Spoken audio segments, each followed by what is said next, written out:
Gostaria de saudar a nossa tutora Andréa, juntamente com os nossos colegas e amigos que estão estudando, dando seguimento na educação continuada junto à Única. A primeira pergunta que a professora fez tem que ver com a questão da educação especial e educação inclusiva, né? Como nós podemos diferenciá-las, qual é a finalidade da inclusão. Nesse contexto, nós não podemos esquecer de que foi no século XX que a inclusão social e escolar começaram a ganhar os seus primeiros esboços. Antes disso, as pessoas que tinham deficiência sofriam um grande preconceito, exclusão social, tampouco eram valorizadas ou até mesmo reconhecidas como seres humanos de fato, a ponto de serem até mesmo mortas. Em nosso país, nosso Brasil, o interesse ele foi aguçado através do atendimento clínico especializado às pessoas com necessidades especiais. Isso nos anos 60, mas ainda com uma visão distorcida comparada ao conceito inclusivo educacional atual que nós temos hoje. A igualdade, dos direitos, apontada em 1948, lançou então novas nomenclaturas como educação especial ou inclusiva, definiu conceitos de inclusão, exclusão e segregação. Hoje, esses conceitos são bem definidos e teoricamente embasados, cujo pensamentos defende o acesso, permanência e participação do indivíduo na educação, considerando as necessidades de todos.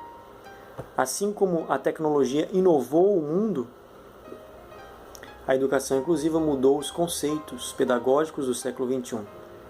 Todavia, a mesma requer uma transformação ainda constante da base social, que conscientiza cada indivíduo sobre o assunto. A história, então, evidencia uma verdadeira luta para que hoje possamos firmar atitudes onde a exclusão ou segregação de pessoas com deficiência sejam repensados e até mesmo mudados. Mesmo assim, ainda existem aqueles que, por ignorância do assunto, ou propositalmente vivem um horizonte limitado de vida, um horizonte limitado de ideias. Para esses fica o pensamento bíblico cristão, que nos aconselha a amarmos o próximo como a nós mesmos, de acordo com Marcos, capítulo 12, verso 31. Nessa trajetória inclusiva, eu faço um apelo para os nossos amigos, para os nossos professores, todos aqueles que participam conosco do Única, a fazer parte desse processo. Qual é a visão que você professa ter ou ser com relação ao assunto? Enfim, a finalidade da educação inclusiva tem que ver com aquilo que o ser humano é de fato. É incluir a todos sem fazermos acepção de pessoas. É aceitar a todos e ao mesmo tempo todos estarmos interagindo com relação ao que somos como sociedade. Agora, quais são os parâmetros que estão estabelecidos às bases da educação inclusiva no Brasil? Infelizmente, as nossas bases, ou pelo menos aquilo que deveria nortear, não tem sido regido de fato como deveria ser. Assim, temos que nos adequar conforme as necessidades ou as realidades locais. Como cristãos, professamos ter ideias e conceitos que levam ou apontam para uma inclusão sem nenhum tipo de segregação ou alguma coisa relacionada do tipo. Mas infelizmente o que temos no Brasil não é uma realidade muito conveniente ou como gostaríamos que fosse.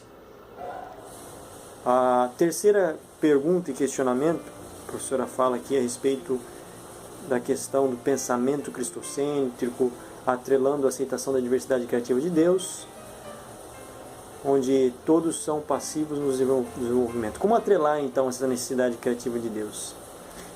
Ao conseguirmos entrar em contato com pais, ou esses pais virem até a educação adventista, querendo que esses filhos façam parte da família adventista, no colégio adventista, deveríamos não olhar para as deficiências ou qualquer dificuldade que essas crianças têm com relação àquilo que elas são.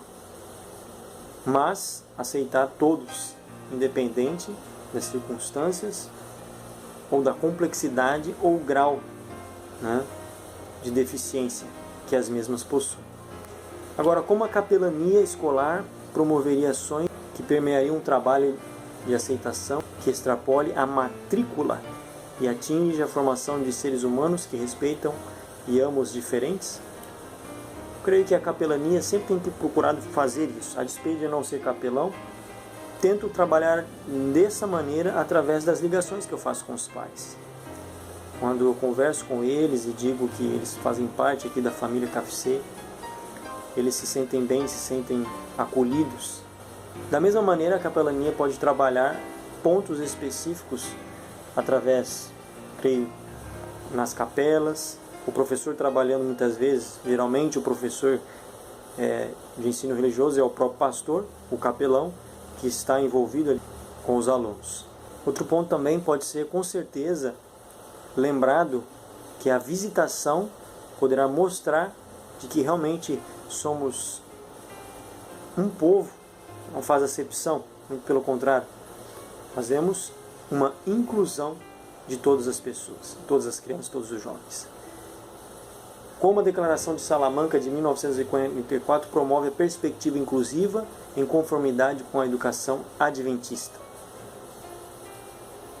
Partindo do pressuposto que a Declaração de Salamanca tem que ver com uma declaração mundial sobre a educação para todos, Convenção sobre os Direitos da Criança, e consolida a educação inclusiva, já que a sua origem ela é atribuída a movimentos em favor dos direitos humanos e contra instituições que são instituições segregacionistas, entendemos assim também que nós que somos cristãos, aqueles que professam a educação, especialmente a educação adventista, também partimos dessa mesma compreensão e entendimento de que todos têm direito a uma educação de qualidade, sem serem taxados por alguma deficiência na forma de agir, no seu corpo ou qualquer coisa nesse sentido. Então, a declaração promove totalmente aquilo que a Bíblia, a Palavra de Deus, diz com relação ao tratar o próximo, a pessoa que está ao nosso redor. Já o último ponto em que a nossa tutora focou aqui é a respeito do reino de Deus, a qual aceita todos sem exceção. Ele promove um pleno desenvolvimento e promove um desenvolvimento processual. Como lembrar disso em nossa prática diária? Acho que o primeiro ponto é a maneira como nós iremos tratar as crianças, os adolescentes, os jovens em quem nós entramos em contato, mostrando amor, mostrando carinho e aceitação, já é uma coisa de grande valor. O segundo ponto, talvez, são nomenclaturas, como nós tratamos essas pessoas, com nomenclaturas que não convêm, falando em terminologias ou expressões e frases que estão, na verdade, ultrapassadas e que acabam gerando uma ideia preconceituosa daquilo que a pessoa não é. Então é isso, queridos, essa é a minha contribuição. Eu preferi falar em vídeo do que, digamos assim, escrever. Deus abençoe a todos e que continuemos nessa trajetória de inclusão, independente de cor, credo, raça ou religião. Deus abençoe a todos.